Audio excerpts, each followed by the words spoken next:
Hello, my dear learners. Hope you are healthy at your home. After a long time, I am Garima Sharma once again here in front of you, bringing a very special video.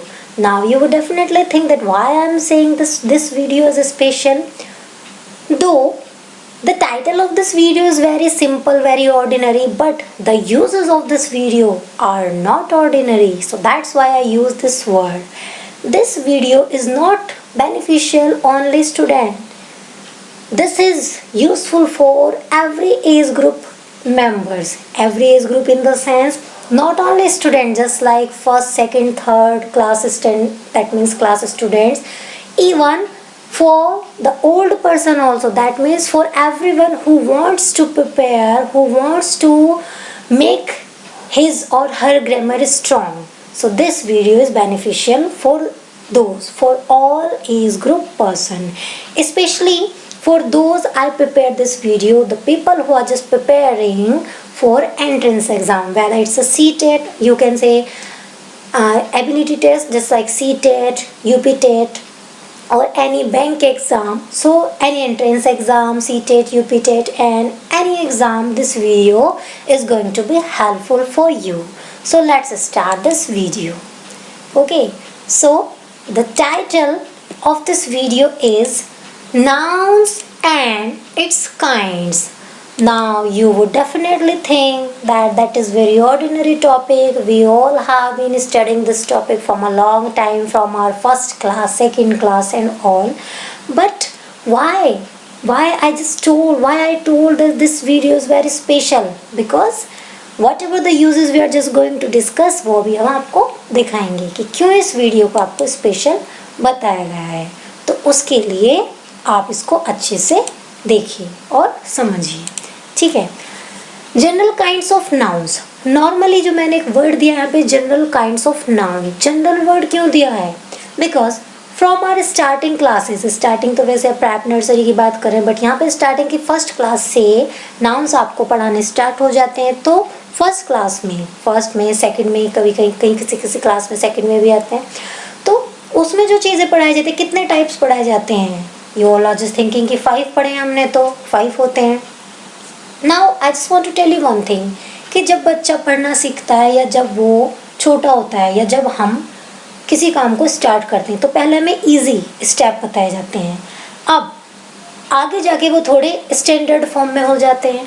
तो यहाँ पे जो basic चीज़ें आपको बताई हैं, basic in the sense कि जो इसमें नॉर्मल जनरल काइंड्स हैं, वो आपके यहाँ पे 5 हैं. उसमें पहला common noun, proper nouns, collective nouns, then material nouns, and then आपका है एब्स्ट्रैक्ट नाउन. तो ये सारे हमने अच्छे से पढ़े हैं अपने स्टार्टिंग क्लासेस में. तो फिर अब डिफरेंस क्या है?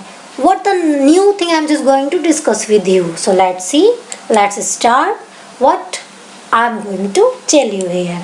अब जो स्टैंडर्ड फॉर्म आती है, यानी कि स्टैंडर्ड वे में अब जो मेन है, यानी कि है तो स्टार्टिंग से, लेकिन बच्चे को बेसिक जो है स्टार्टिंग में आपको 5 बताए जाते हैं.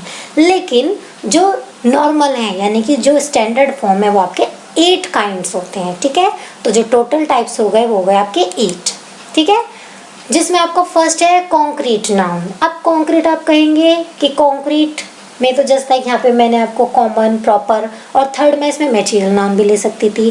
तो ये जो दोनों हैं, या तीनों भी बोल सकते हैं, ये तीनों they all 3 are the derivatives of concrete. यानी इसी से तो डिराइव हुए हैं, इसी से तो बनाए गए हैं, यानी इसी से मिलके बने हैं.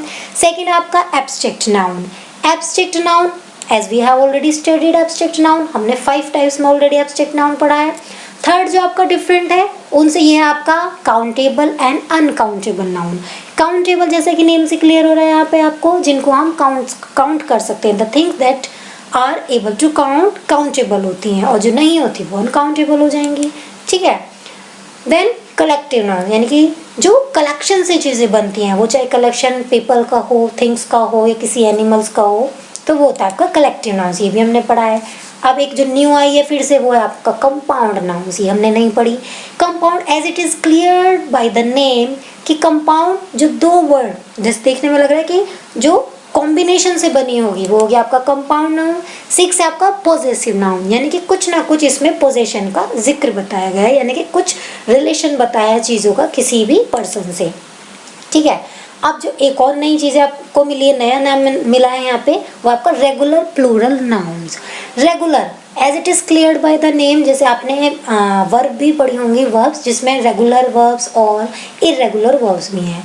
रेगुलर वर्ब्स जैसे होती हैं कि जब आप उनको क्या करते हैं, यानी कि वर्ड चेंज नहीं होता, जब आप उसकी फॉर्म चेंज करते हैं यानी कि उसमें ईडी वगैरह लगा देते हैं, जब प्रेजेंट टू पास्ट में करते हैं पार्टिसिपल फॉर्म में आईएनजी लगा देते हैं, तो यहाँ पे भी रेगुलर का सेंस वही है, लेकिन ये नाउन है तो नाउन के सेंस में बताएंगे आपको।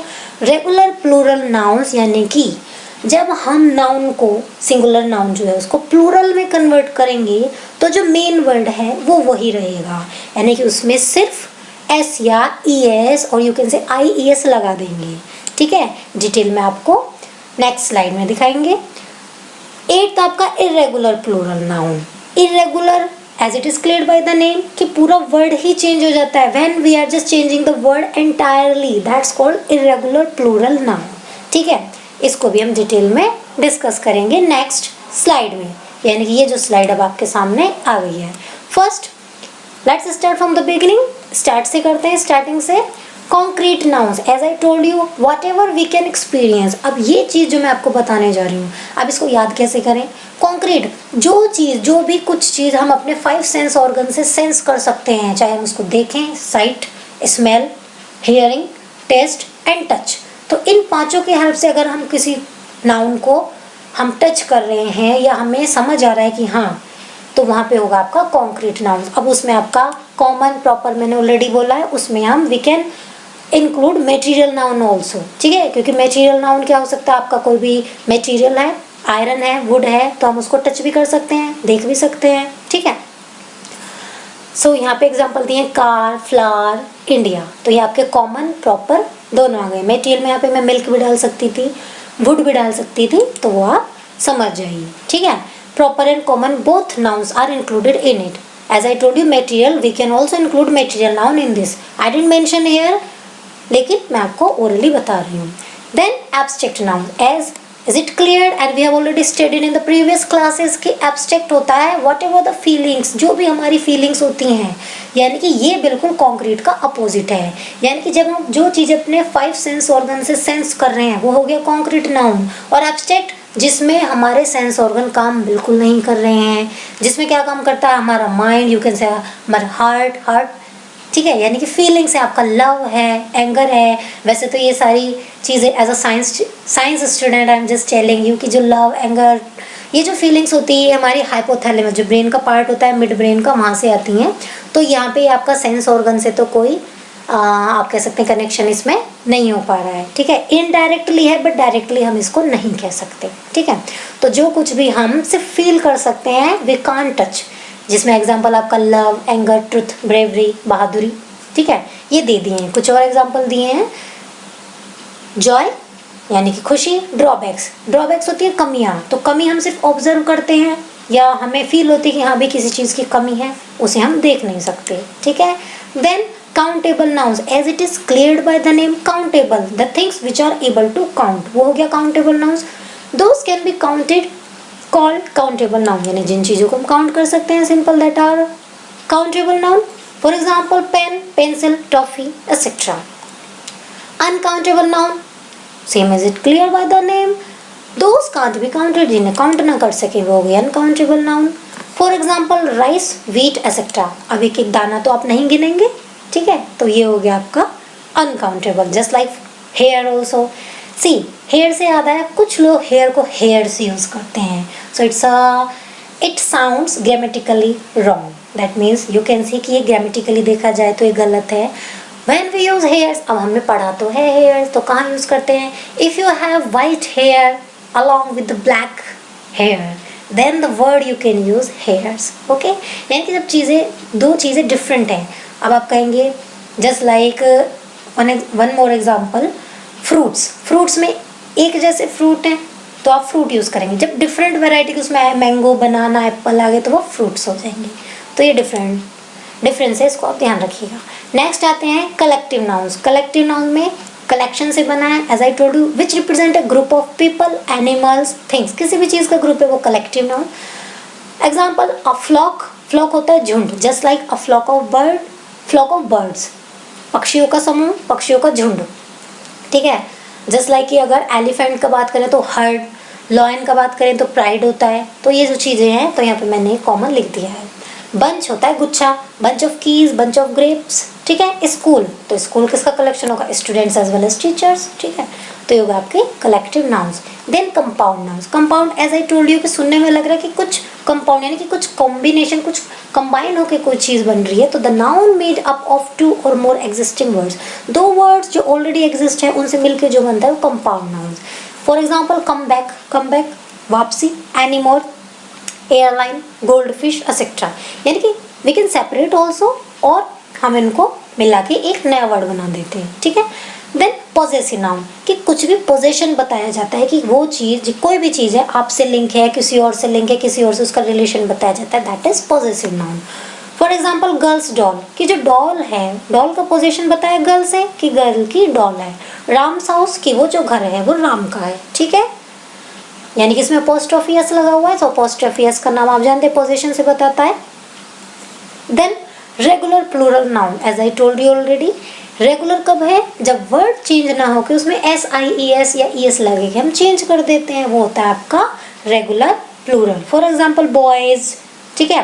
मैंगो का मैंगोज, ES लग जाता है। सिटी का सिटीज, IES लग गया है, ठीक है। इरेगुलर प्लूरल, जहाँ पे पूरा ही वर्ड चेंज हो जाता है वो आपका इरेगुलर हो गया। जस्ट लाइक चाइल्ड का चिल्ड्रन, ठीक है। मैन का होता है MAN मैन का MEN मैन, वुमेन का होता है वीमेन, प्रोनाउंसिएशन भी चेंज हो जाता है। और फुट का feet. So few examples I have mentioned here. I hope कि ये सारी चीज़ें आपको क्लियर हो गई होंगी। तो मेन पर्पस जो था, the main purpose was that कि जो चीज़ें हैं जो कहीं ना कहीं डाउट्स है, देखो देखने में हमें लगता है कि हमें नाउन अच्छे से आते हैं, हम सब समझते हैं, लेकिन चीज़ों को अगर आप कीनली देखें, बारीकी से देखें, तो काफ़ी कुछ है जो हमें अभी सीखना है। So I hope the things have must clear to you. I just tried my best. That means I hope that you must have cleared, you must have gone, you must have thought about all the things, you must have listened all the thing whatever I discussed here. जो भी चीज़ें आपके साथ discuss की गई हैं वो सारी आपको समझ आई होंगी। And specially I describe all the things in Hindi, क्योंकि हिंदी एक जो है मदर टंग तो है, और नॉर्मली मुझे भी फील हुआ, मुझे भी लगता है कि चीज़ें हिंदी में भी एक्सप्लेन होनी चाहिए, तभी हमें क्लियर होंगी, ठीक है। So here I am not giving you the speech. जब हम आपको इंग्लिश स्पीकिंग की क्लासेस मीन्स की चैनल के थ्रू, यूट्यूब चैनल के थ्रू आपको इंग्लिश स्पीकिंग की क्लासेस भी देंगे। So here we will use the proper English, but this is the time to learn. So here we are just trying to improve you, कि यहाँ पे आप improve करेंगे, इम्प्रूव वहाँ भी करेंगे लेकिन इंग्लिश की हेल्प से, और यहाँ पे हिंदी के साथ साथ आपको समझा रहे हैं। अब बेनिफिट क्या होगा, as I told you that this video is beneficial for the TET, especially for TET exam and for any age group person. So in next video definitely I am just coming with you, bringing the video based on the, that means CTET and UPTET questions based on especially nouns. Here I'll tell you how we can utilize these things in the paper, and many people are preparing for the paper, so that this video as well as the video that I'm going to prepare, definitely tomorrow I'll upload that video, so then you can connect both the videos and you will definitely get that both the videos are very crucial for you. Till then, take care, goodbye, and be happy at your home.